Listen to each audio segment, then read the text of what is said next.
Proteins, the unsung heroes of our biological world, the building blocks of life. These complex molecules are essential for virtually every function within our bodies, but they're also the architects of a good meringue and the backbone of a perfectly seared steak.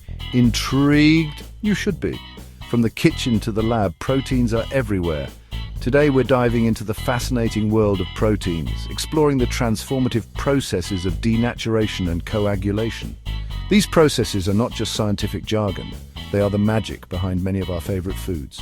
Imagine proteins as delicate chains, meticulously folded into intricate three-dimensional structures. These structures are vital for their function. These structures aren't just for show, they dictate how a protein behaves, whether it's in our bodies or in our food. The shape of a protein determines its role and effectiveness, but sometimes these perfectly folded chains need a little encouragement to unwind, to transform. This is where denaturation comes into play, altering the protein's structure and function. That's where things get really interesting. Denaturation can be triggered by heat, acid, or even mechanical action, leading to fascinating changes. Get ready to unlock culinary secrets as we demystify these processes using everyday language and, dare I say, a dash of humor.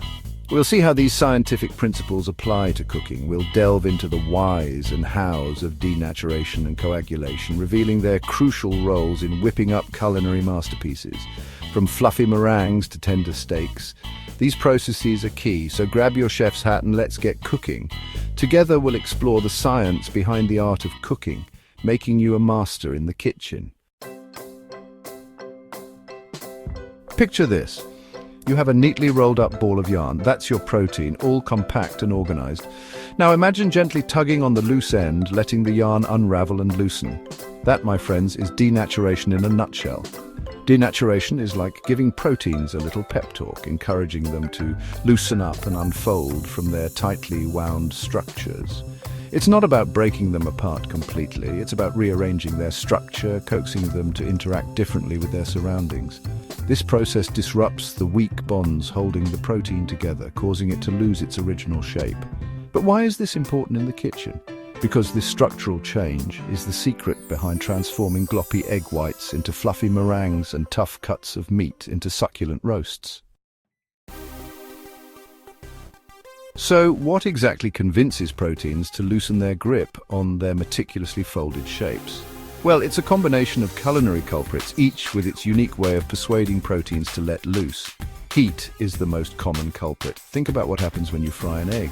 The heat from the pan disrupts the protein bonds in the egg white, causing it to solidify and turn opaque. Acids like lemon juice or vinegar can also denature proteins.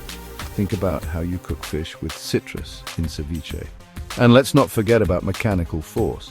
Whisking egg whites vigorously introduces air into the mixture, and the force of the whisk itself helps to denature the proteins, creating those beautiful stiff peaks we all strive for in a meringue.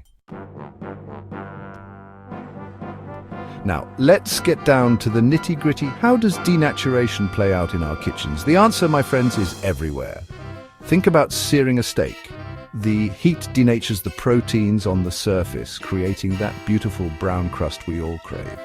It's also denaturation at work when we whisk egg whites into fluffy peaks for meringues or soufflés. Even the process of marinating meat relies on denaturation. The acids in the marinade break down tough muscle fibers, tenderizing the meat and infusing it with flavor.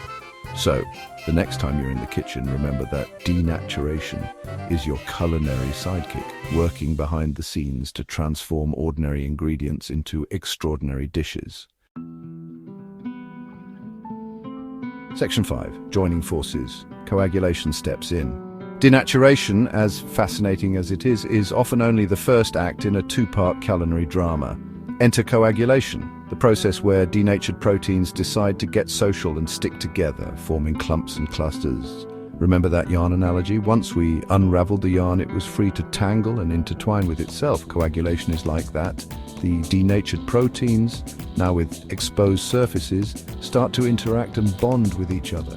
This process is responsible for transforming runny egg yolks into firm, sliceable wedges and giving structure to baked goods.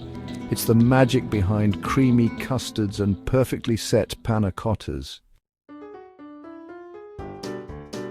Section 6, curds and clumps, coagulation in action. Coagulation might sound like a complicated chemical reaction, but we see it in action every day in our kitchens. It's a fascinating process where proteins change their structure and form solid masses or clumps. This transformation is essential in many culinary techniques and recipes. Think about what happens when you scramble eggs. You start with a liquid mixture of egg whites and yolks. As you apply heat, the proteins in the eggs begin to unfold and then bond together, creating a network that traps water and fat. The heat denatures the proteins in the egg whites and yolks, and then they coagulate, transforming the runny mixture into a soft, fluffy scramble. This is why scrambled eggs change from a liquid to a solid state as they cook. Making cheese relies heavily on coagulation. The process starts with milk, which contains proteins like casein. By adding a coagulant, such as rennet, these proteins are encouraged to denature and clump together. Adding a coagulant, like rennet, to milk causes the milk proteins to denature and clump together, forming curds that are then processed into various types of cheese. This is a crucial step in creating the textures and flavors we associate with different cheeses. Even making yogurt involves coagulation. The process begins with milk, which is inoculated with specific bacterial cultures. These bacteria play a vital role in transforming the milk. The bacteria in yogurt cultures ferment lactose or milk sugar into lactic acid. This acidification process is what causes the milk proteins to denature and coagulate. This acid denatures the milk proteins, causing them to coagulate and thicken the milk into that tangy, spoonable goodness we call yogurt. The result is a creamy, thickened product that is both nutritious and delicious, showcasing the power of coagulation in everyday foods. Section 7. The science behind the perfect dish. Understanding denaturation and coagulation is like having a secret weapon in the kitchen.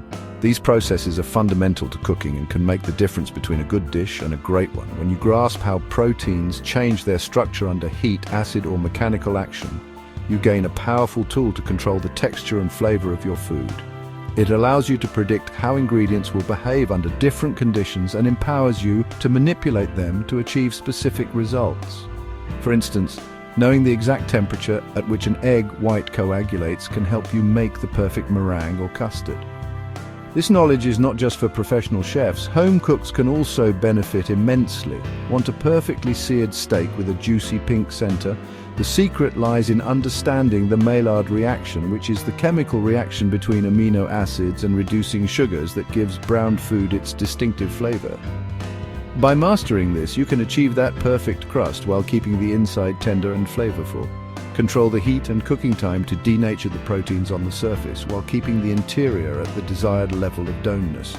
Using a meat thermometer can help you hit that sweet spot every time, ensuring your steak is cooked to perfection. Aiming for a light and airy cake? The science of baking is all about precision.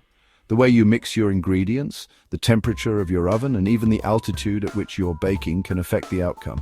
Whip those egg whites to perfection, encouraging denaturation and coagulation to create those air pockets that give the cake its lift.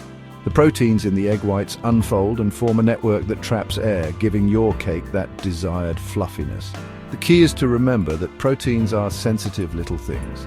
They react to their environment in very specific ways, and understanding these reactions can help you avoid common cooking pitfalls.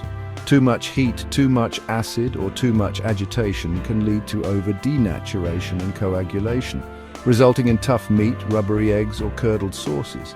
These are common issues that can be easily avoided with a bit of scientific know-how. But with a little knowledge and practice, you can master these processes and elevate your cooking to new heights. Whether you're searing a steak, baking a cake, or making a delicate sauce, understanding the science behind the perfect dish will make you a more confident and skilled cook. Section 8, the last bite, key takeaways. So there you have it, a glimpse into the captivating world of proteins and their transformations through denaturation and coagulation. Remember, denaturation is like giving proteins a little nudge to unravel, while coagulation is their way of getting chummy and forming clumps. These processes, while sounding very scientific, are the backbone of countless culinary creations. They're the reason we can enjoy a perfectly seared steak, a fluffy omelette, a creamy cheesecake, or a refreshing glass of yogurt. Understanding these processes empowers you in the kitchen, allowing you to predict how ingredients will behave and manipulate them to achieve your desired results. So, embrace the science, experiment with confidence, and remember, the most delicious dishes are often a delicate dance between denaturation and coagulation.